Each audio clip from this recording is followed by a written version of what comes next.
Bonjour, c'est Sabrina de Chemin vers mon âme. J'espère que tout le monde va bien, que vous avez passé un agréable week-end. On se retrouve pour la petite guidance du jour. Alors, j'ai voulu vous montrer que les choses sont reliées. Donc, je m'explique. Les lames majeures du tarot peuvent être reliées aux fleurs, aux cristaux, aux runes, aux signes astrologiques, aux planètes, aux maisons, aux archétypes, aux animaux, enfin à plein de choses. Donc le tirage d'aujourd'hui, je vais partir sur les cristaux. Donc j'ai préparé 22 cristaux puisqu'on n'est que sur les lames majeures du tarot. Pour vous donner des messages, je vous mettrai quand même les lames de tarot. J'ai préparé mes lames majeures pour que vous ayez quand même l'énergie de la carte et voir ce qu'on a à nous délivrer. Donc déjà par rapport au décor qu'on m'a fait mettre, on est dans le blanc, donc je sens un besoin de clarté, d'y voir plus clair, de guérison, d'harmonisation des chakras, puisque le blanc contient toutes les couleurs. Donc j'entends aussi harmonisation de l'aura. On va voir ce que les cartes ont à nous dire. Donc c'est parti, on y va. Je vais piocher une pierre et on va voir à quoi elle est reliée et ce qu'elle a à nous dire. Ça y est. Alors, qu'est-ce qu'on a? On a l'opaline. Alors, normalement, c'est l'opale blanche, mais comme j'en avais pas, j'ai mis celle-là. C'est ce qui s'en rapproche le plus. Donc, vous voyez, on reste dans le blanc. Donc c'est intéressant parce que l'opaline, elle est reliée à la carte du monde. Donc le monde, c'est quand on a traversé plein de choses sur notre chemin et qu'on arrive justement à l'alignement, à prendre sa place dans le monde, à être à l'écoute de son intuition, de ses envies, de ne plus être affecté par l'entourage ou par la société. Donc je vais vous chercher la carte du monde.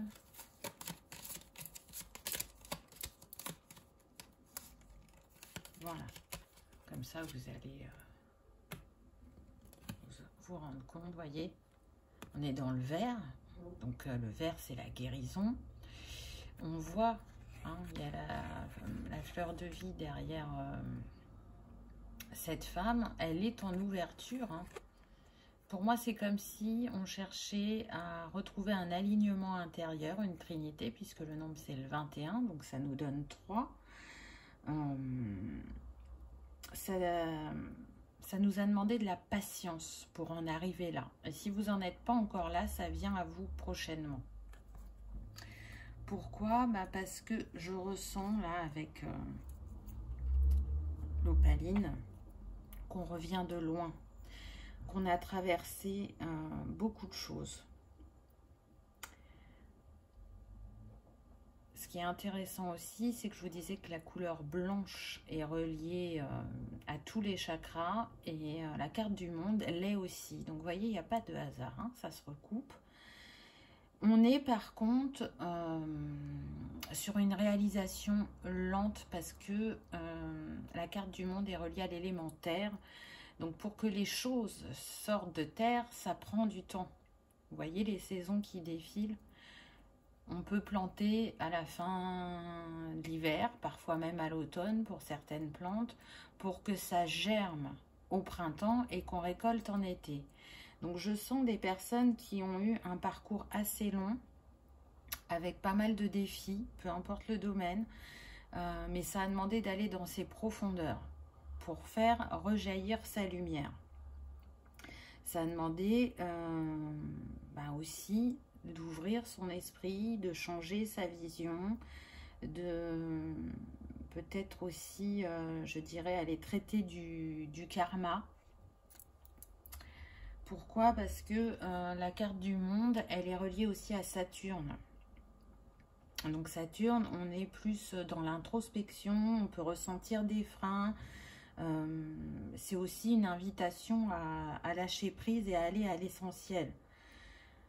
Donc oui, vous arrivez bientôt, ou vous commencez à l'être dans cette énergie du monde, de cette ouverture, de ce changement, de cette compréhension que vous avez eue de vous. Je sens qu'il y a eu aussi une ouverture vers le spirituel, si ce n'était pas le cas avant. Pour d'autres, on progresse dans sa spiritualité, on y voit plus clair.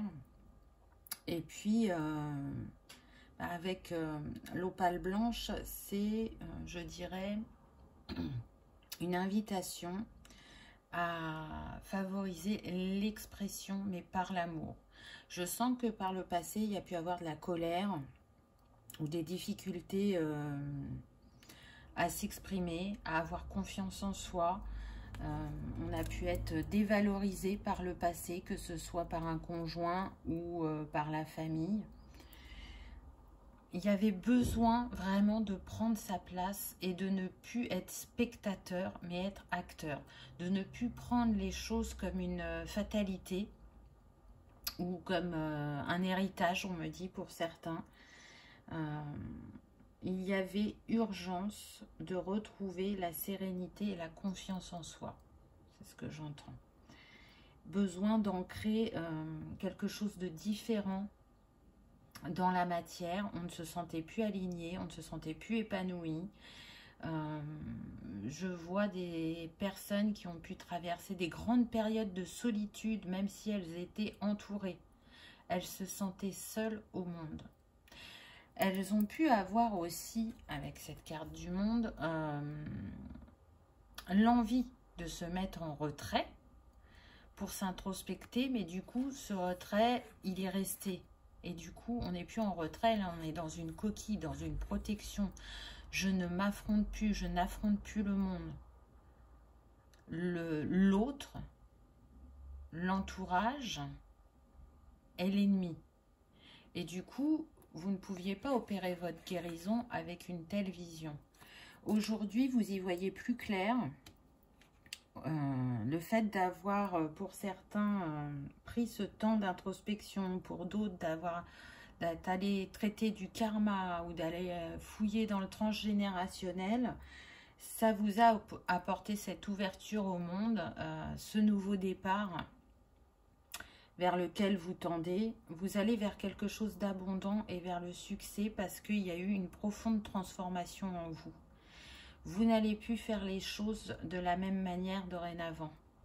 Vous n'allez plus, j'entends, vous laisser faire ou vous laisser opprimer. Mais on précise bien, attention, tout ça dans la bienveillance, la compassion, le non-jugement, l'ouverture à l'autre, l'ouverture de cœur, parce qu'on le voit, on est sur le vert avec cette carte. Je sens des personnes qui étaient capables de donner, mais qui n'étaient pas capables de recevoir. Et à l'inverse, des personnes qui recevaient, mais qui étaient incapables de donner. Non pas parce qu'elles ne voulaient pas, mais parce qu'il y avait ces blessures, mais qui avaient, comment dire, l'impression que elles donnaient beaucoup, mais qu'elles ne recevaient pas en retour. Donc, vous voyez, il y avait une distorsion de la vision, on me dit. Il y avait besoin de se réaligner intérieurement pour se voir tel qu'on est. Pour se voir comment on a traversé les défis, comment on les a relevés, ce qu'on a réussi, ceux qui nous ont fait vraiment nous sentir en échec, alors que ce n'est qu'expérimentation, mais au moment où on vit, c'est quand même plus compliqué, je dirais. Alors, on va piocher une autre pierre pour voir ce qu'on a à nous dire. Alors là, on a l'obsidienne noire. Donc, très intéressant. Parce que l'obsidienne, elle va parler des ombres. Elle va dévoiler aussi l'ego. mais elle chasse les illusions.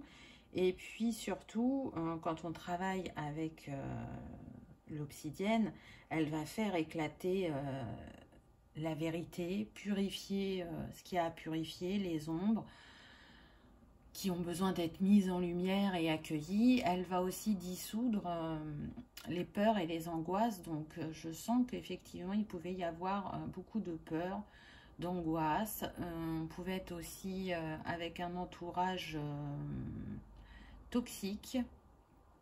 Donc l'avantage de l'obsidienne, c'est qu'elle va justement absorber les énergies négatives qui sont autour de vous.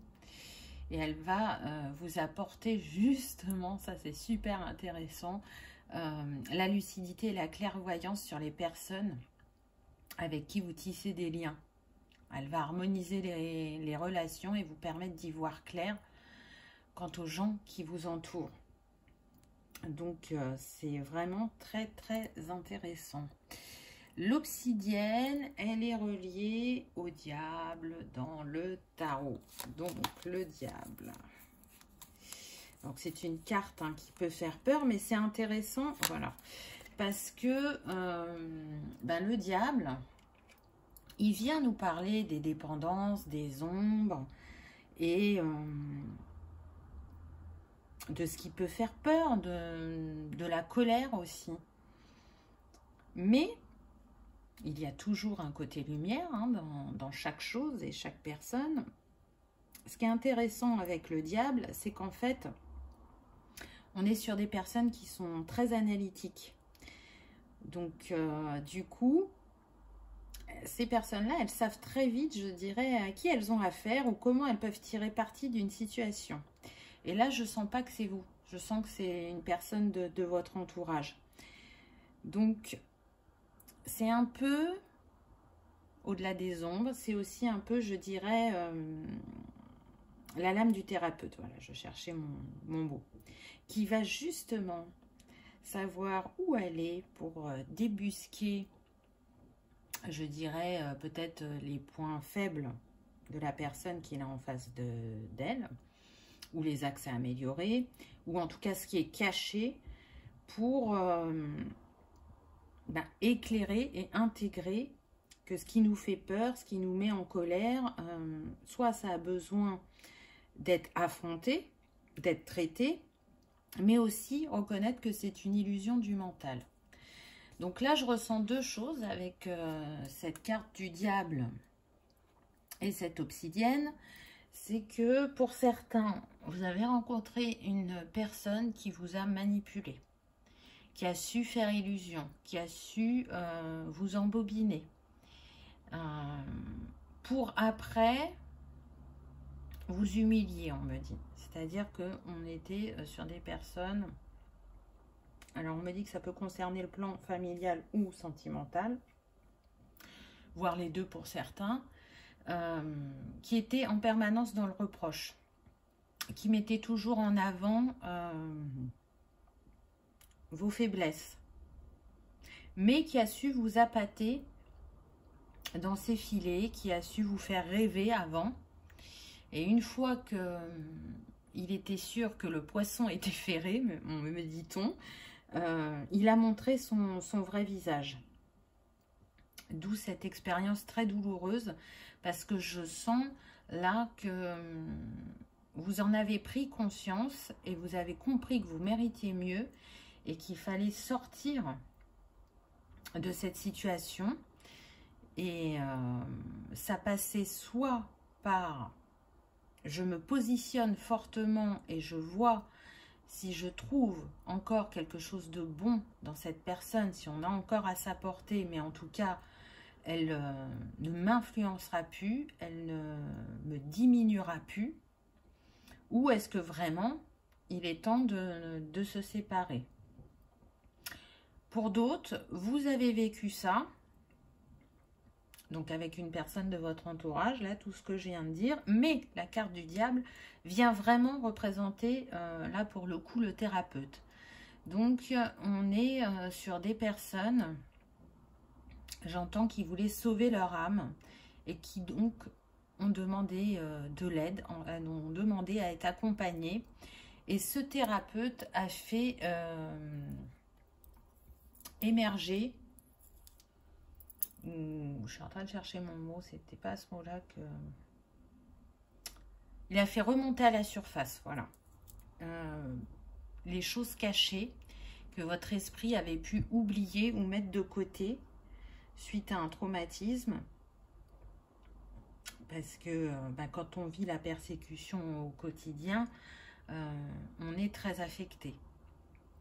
Donc là, je sens des personnes qui soit sont encore en cours d'accompagnement ou soit se sont fait accompagner pendant un moment pour pouvoir se libérer de cette toxicité, de pouvoir se libérer de certaines peurs et ombres, je dirais.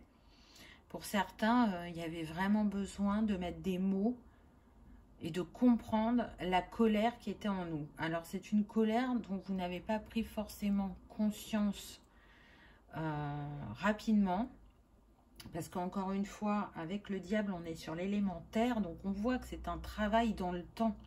Hein, pour certains, on peut être sur plusieurs mois et pour d'autres sur plusieurs années. Donc, on est sur une guidance générale, donc prenez uniquement ce qui résonne pour vous. Et du coup, cette colère enfouie, non exprimée, cachée ou qui se montrait sous une facette, je ressens, indirecte. C'est pas forcément des gens qui se mettaient régulièrement en colère. Je ressens plutôt... on se met pas souvent en colère, mais alors quand on se met en colère, ça explose, quoi. Et ça devenait démesuré et plus aligné. Parce qu'une fois cette tempête passée, vous repensiez à la situation ou à la personne et je sens des personnes qui se disaient mais pourquoi j'ai réagi de cette manière-là, quoi. Enfin, c'est pas moi, qu'est-ce qui m'a pris, qu'est-ce qui s'est passé, pourquoi j'en suis venue là. Donc c'est intéressant parce qu'on peut faire aussi une autre alliance. Le diable, il est relié au chakra sacré, plexus et racine. Donc on a parlé des peurs, des ombres, du karma. Donc dans le racine, on va trouver le karma. Dans le sacré, on peut trouver aussi tout ce qui est mémoire en lien avec la sexualité, le couple. Donc, il y avait sûrement des choses à traiter pour certains à ce niveau-là. Pour d'autres, on me parle de... Alors, on va être sur les femmes, de l'enfantement. Il y avait un blocage à ce niveau-là. Avec le diable, on est aussi dans la séduction, le magnétisme. Donc, il a peut-être éveillé très fortement votre chakra sacré, ce qui a obscurci votre vision et du coup vous n'avez pas vu tout de suite le vrai visage de cette personne. Et puis avec le plexus, on a vu qu'on pouvait être sur des personnes qui avaient été rabaissées, qui en tout cas n'avaient pas été mis en valeur et du coup qui ne prenaient pas leur place, qui ne se laissaient pas rayonner. Hein, le plexus, c'est ça. J'ose faire, j'ose dire, j'ose montrer ma lumière, j'ose briller. Donc, c'est là où j'aime les correspondances et les liens qu'on peut faire entre les différents outils. Vous voyez que là, tout se recoupe. Et qu'est-ce que je pourrais vous dire d'autre? Ah oui, avec le diable, on peut aussi le relier au signe du Capricorne. Donc peut-être que vous êtes Capricorne ou ascendant Capricorne, ou peut-être que la personne qui a représenté ce diable est du signe du Capricorne ou ascendant Capricorne. En tout cas, avec le Capricorne, c'est un signe pour vous dire que vous tendez à retrouver votre sagesse et vous avez la capacité vraiment de vous réaliser. Pourquoi? Parce que le Capricorne, quand on y met une personne en face, peu importe le sexe, on est sur des personnes qui ont une forte capacité de réussite. On voit plus l'homme d'affaires ou la femme d'affaires qui va savoir gravir les échelons. Ou à l'inverse, On va être un peu sur l'image de l'ermite, où on est sur quelqu'un qui est en retrait, qui médite, qui a une grande sagesse et qui va aller chercher les réponses dans cette sagesse. On est aussi avec le Capricorne sur une certaine forme parfois de rigidité. Et le Capricorne peut représenter l'autorité. Donc là, ce qu'on me dit, c'est que certains, il y avait un problème par rapport à l'autorité. L'autorité vous faisait peur, l'autorité vous faisait perdre vos moyens. Et c'est aussi ce que vous êtes en train de transcender. Et du coup, l'autorité, vous voyez, par rapport à ce plexus qui n'était pas en pleine expansion, a pu vraiment vous impacter. Et vous allez en voir la différence prochainement.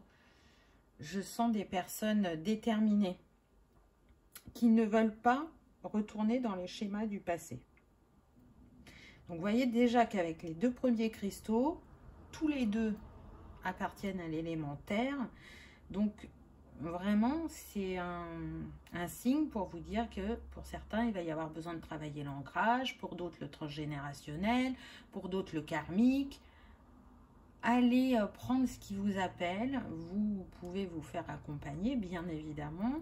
Si vous êtes en capacité de le faire par vous-même, vous pouvez, dans ce travail, vous accompagner des cristaux, de la lame du tarot. Hein. Elle aura des messages pour vous. Ça peut être les huiles essentielles. Ah oui, je ne vous ai pas dit les huiles essentielles. Donc, pour l'opale blanche, c'est l'épinette blanche qui est reliée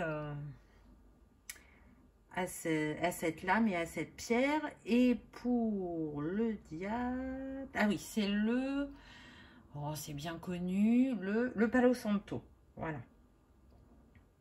Donc c'est intéressant aussi, parce qu'on est sur du bois, bois élémentaire, hein, et ça permet de purifier le Palo Santo. Donc voilà, nettoyer ce qui a besoin de l'être, parce que je sens que vraiment vous arrivez bientôt, très prochainement, à un nouveau chapitre de vie.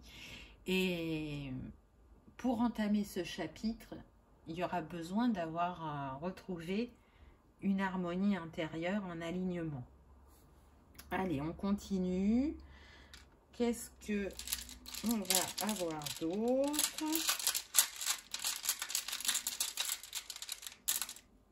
Alors, qu'est-ce qu'on a eu? Ah, on a eu la malachite. Très intéressant, relié au chakra du cœur. Donc, on l'a vu, hein, qu'il y avait des blessures qui venaient du cœur, qui pouvaient venir d'une relation personnelle. Avec la malachite, on est à la recherche de la paix intérieure, de la compassion envers soi-même et envers l'autre. Mais c'est aussi, de nouveau, une pierre qui aide à dissoudre les peurs, les angoisses et d'être dans, je dirais, des énergies plus positives.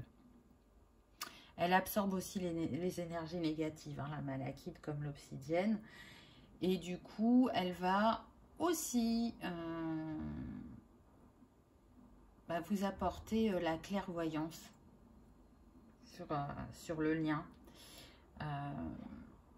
Elle va vous permettre de retrouver, je dirais, la paix intérieure et le calme de l'esprit, de l'âme. Se sentir apaisé et en sécurité, on me dit.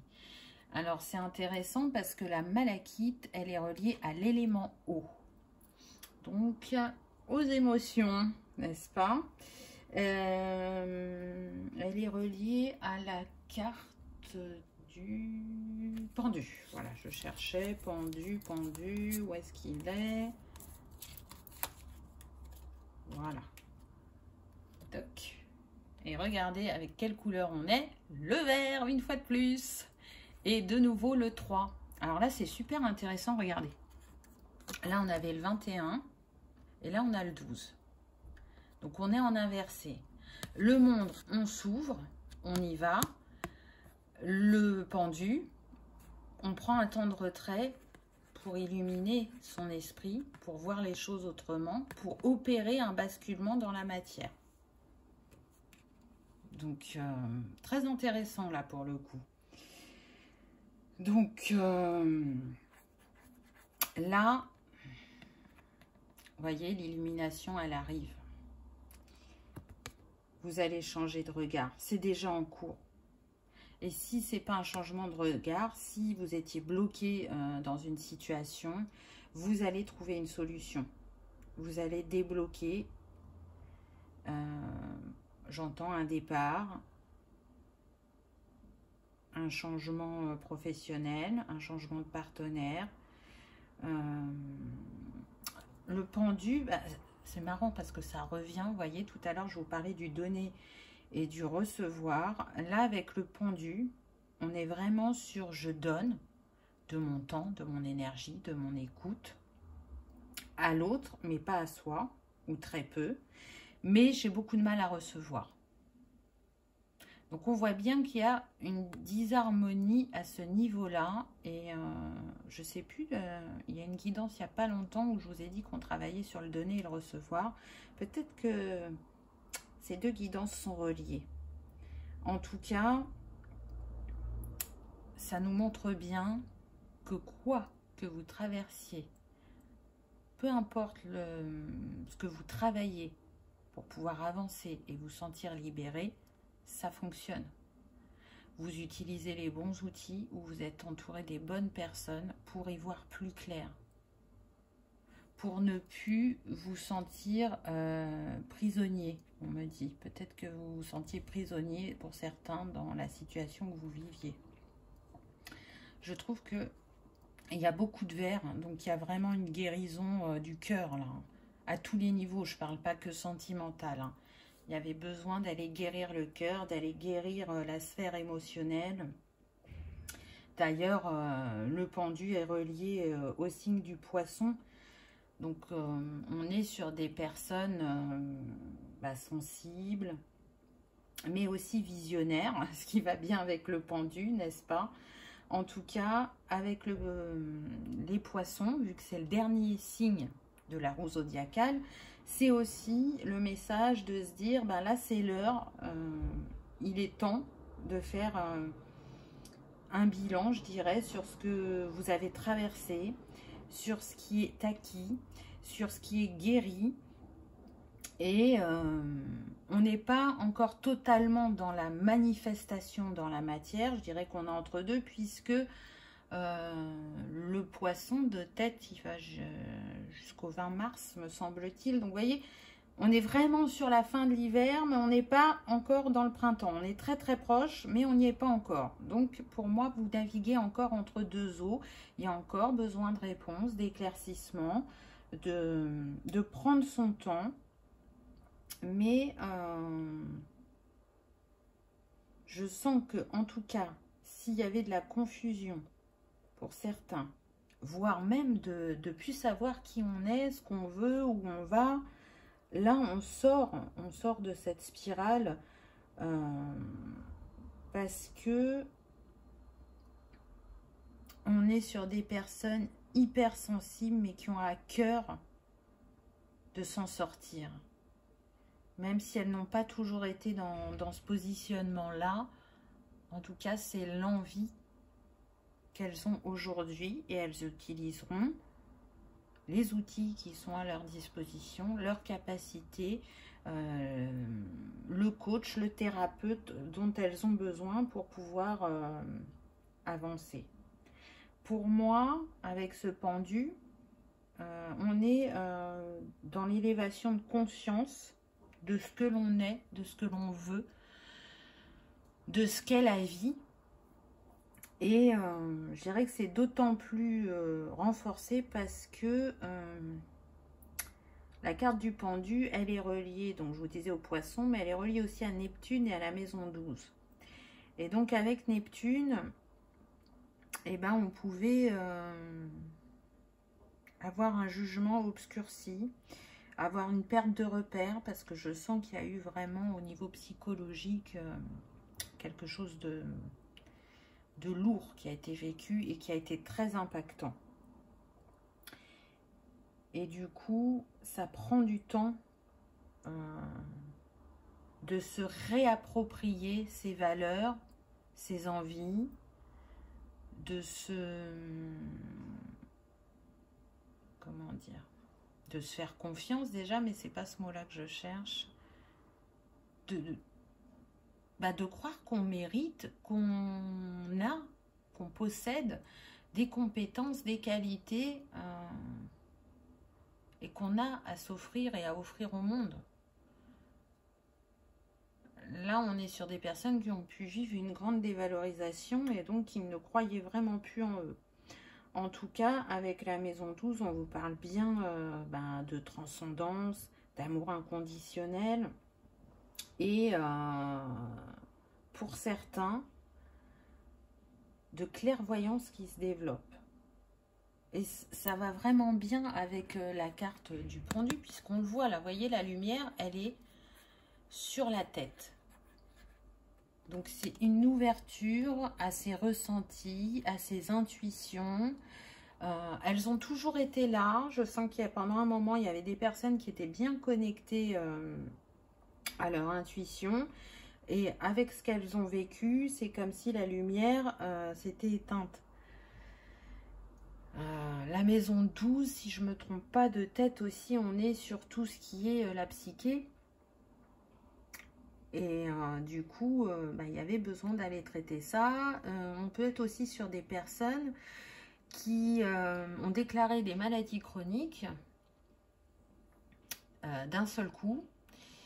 Et suite à cette libération émotionnelle ou ces liens toxiques, voient leurs symptômes physiques de plus en plus diminuer, voire disparaître pour certains. Donc c'est assez révélateur de ce que le corps, enfin les différents corps, puisqu'on en a plusieurs, peuvent porter et véhiculer en nous. Il y a eu aussi cette prise de conscience-là pour certains, de voir comment tout est relié, comment tout a un lien, comment il est possible de découdre ce qui a été cousu,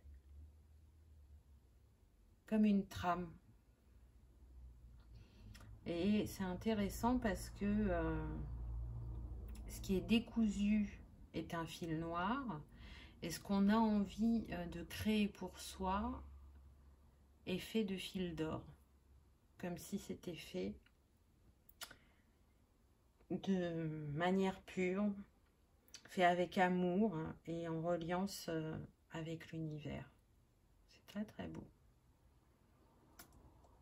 Qu'est-ce que je ne vous ai pas dit avec le pendu? Oui, l'huile essentielle pour le pendu, c'est la bergamote. Alors moi, j'adore la bergamote.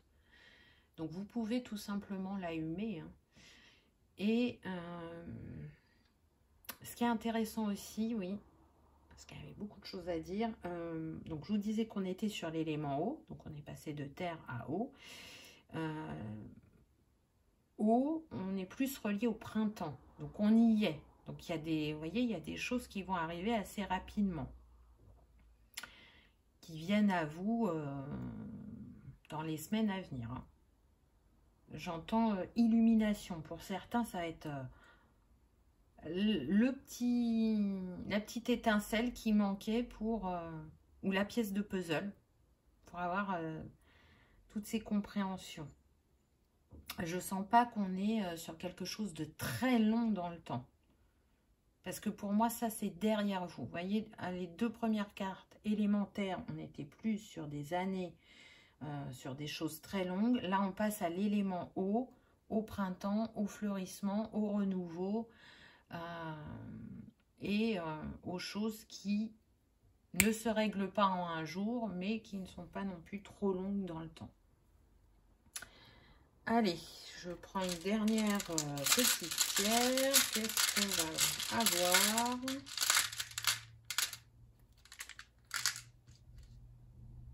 Ah, alors ça, c'est pour remplacer, parce que c'est pareil, je l'avais pas cette pierre, le rubis noir. Je suis en train de chercher le nom de la pierre. Je ne sais plus, ça ne me revient plus, mais en tout cas, je l'ai choisi pour qu'elle représente le rubis noir. Donc ça, c'est très intéressant parce que le rubis noir, il est relié à la mort. Alors, je vais prendre la carte pour vous montrer. Donc, la mort, c'est la renaissance quand même. Donc là, c'est comme une forme de renaissance. Et la dernière carte, on a aussi une forme de renaissance avec cette lame-là. Et regardez, là, on change de couleur alors qu'on est resté beaucoup dans le vert. Et là, on se retrouve avec le rouge. De nouveau, avec le chakra racine, mais aussi la lame de la mort, elle est reliée au chakra de la nuque. Et le chakra de la nuque, aussi bien que le racine, sont reliés aux vies antérieures. Donc, il n'y a pas de hasard, j'ai envie de dire, hein. Et la lame de la mort, elle va bien évidemment de nous parler d'une transformation qui était nécessaire. Et d'ailleurs, on le voit, on garde l'étincelle comme la carte précédente, regardez. Hein, donc, je vous disais, besoin d'une transformation nécessaire pour pouvoir évoluer, pour se libérer de croyances ou de schémas bloquants, pour transformer aussi sa vision et son esprit, et pour renaître. La carte de la mort est reliée aussi à l'élément eau. Et en signe astrologique, que je ne me trompe pas, c'est le scorpion. Oui, le scorpion, donc, qui s'y frotte, s'y pique, j'ai envie de dire, avec le scorpion. Parce qu'il y a deux facettes chez le scorpion. On peut avoir des personnes passionnées, secrètes, qui ont un grand pouvoir d'attraction. Donc, vous voyez, on retrouve un petit peu le diable, là. Et qui peuvent quand même aimer le pouvoir, qui peuvent être jaloux, parfois. Hein, on ne fait pas une généralité, c'est pas pour tous les scorpions. Mais en tout cas, ce sont des personnes, quand elles ont conscience de leur lumière, elles sont capables vraiment de l'employer à bon escient, d'employer cette puissance pour justement, je dirais, aller mettre en lumière ces ombres, les comprendre, les accueillir, aller dans les profondeurs, aller fouiner, aller chercher pour mettre à jour, je dirais, tout ce qui a besoin de l'être en eux. Que ce soit au niveau de la psyché, des émotions, du karma. On est sur des personnes qui n'ont pas peur d'aller salir leurs mains, entre guillemets, d'aller dans les profondeurs. Et je sens une telle rage, mais dans le sens positif, de se défaire, encore une fois, de ce que vous avez vécu, d'en retirer, d'en retenir le positif et de voir ce que ça a fait travailler en vous, mais vraiment l'envie de se libérer. Rien ne sera plus comme avant, j'entends. Tout passe, tout trépasse, et je renais. C'est intéressant. Donc, ben, si vraiment vous vous reconnaissez dans ce descriptif, à savoir, j'ai cette force en moi, j'ai cette capacité d'analyse, cette envie d'aller illuminer ce qui a besoin de l'être en moi, c'est en tout cas ce que vous allez faire ou que vous êtes en train de faire actuellement. La lame de la mort, c'est le 14, hein, donc 3 et 1, 4. On est en train d'ancrer de nouvelles choses en nous et aussi dans notre matière. Si d'aventure, vous ne vous sentiez pas dans ces capacités d'analyse, c'est d'aller trouver une personne qui va vous accompagner. Et on l'a vu tout à l'heure déjà avec le diable. Hein. Pour moi, certains se sont fait accompagner et ils ont choisi le bon coach ou le bon thérapeute qui sait aller à l'essentiel, qui sait mettre le point très rapidement sur ce qui ne va pas, puisqu'on a vu qu'on était sur des personnes très analytiques. En tout cas, pour moi, il va y avoir une très grande libération ou une très grande illumination très prochainement pour vous. Et vous allez voir que vous allez vous positionner différemment à tous les niveaux. Plus particulièrement sur le niveau personnel, on me dit. Mais ça aura des répercussions aussi bien sur le professionnel que le familial, l'amical. Donc, c'est aussi une manière de vous dire préparez-vous, parce que quand on change, il y a des personnes qui restent autour de nous, mais il y a aussi des personnes qui sortent du paysage, parce que le chemin ensemble s'achève. Mais quand il y a des personnes qui sortent, il y en a aussi d'autres qui rentrent.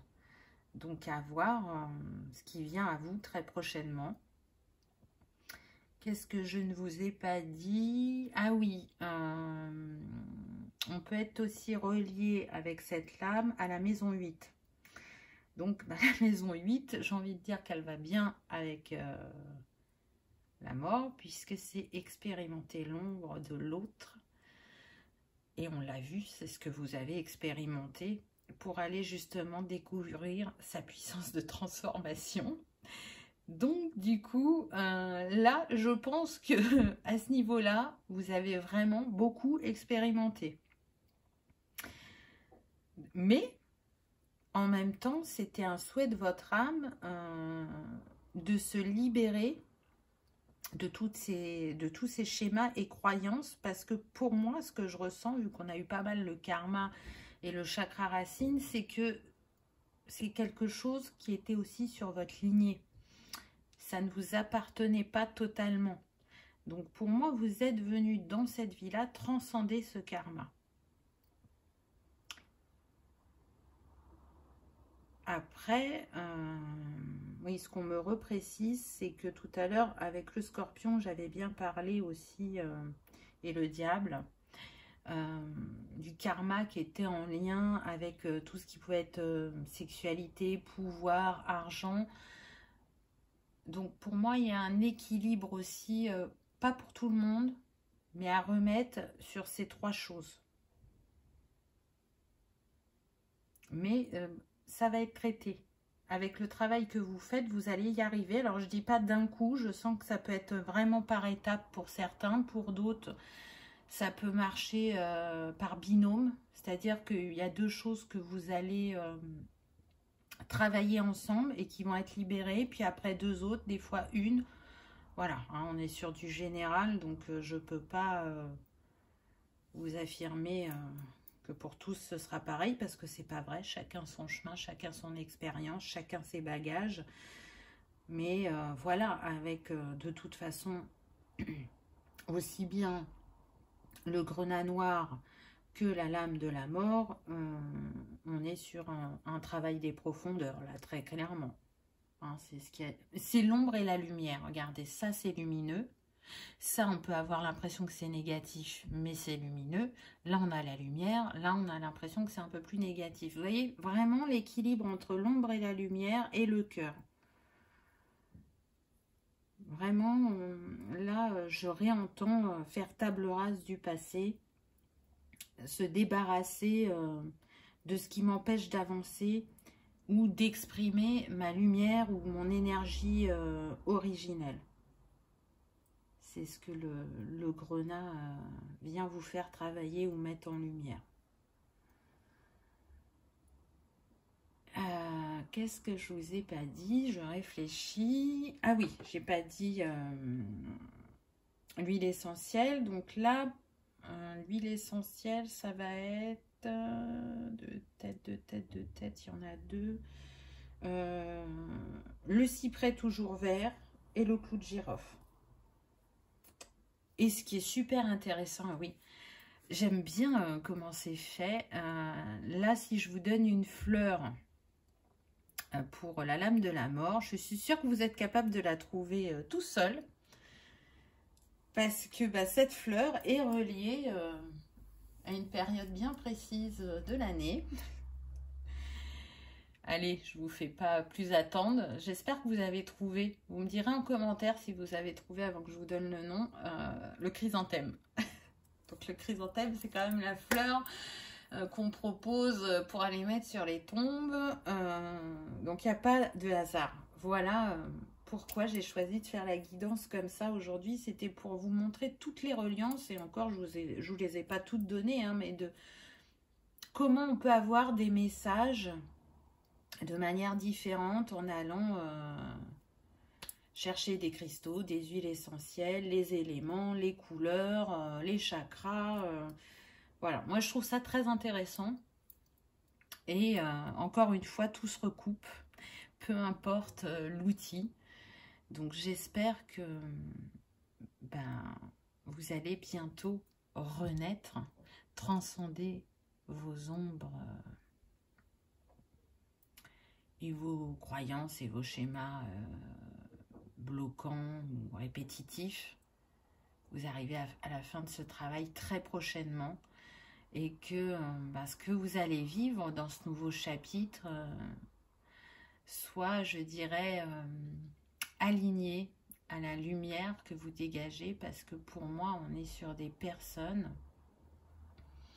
qui ont une grande lumière, et même si elle a été mise de côté ou obscurcie pendant un temps, là, elle est prête à jaillir. Donc, laissez-vous porter par votre intuition, par le flot de la vie. Laissez-vous briller, rayonner, laissez-vous aimer, autorisez-vous à recevoir, parce que tout à chacun le mérite. Voilà pour la petite guidance du jour. J'espère qu'elle vous aura parlé, qu'elle aura résonné, que vous aurez passé un agréable moment. Je vous souhaite le meilleur comme d'habitude. Je vous remercie d'avoir regardé ma vidéo et je vous dis à bientôt. Au revoir.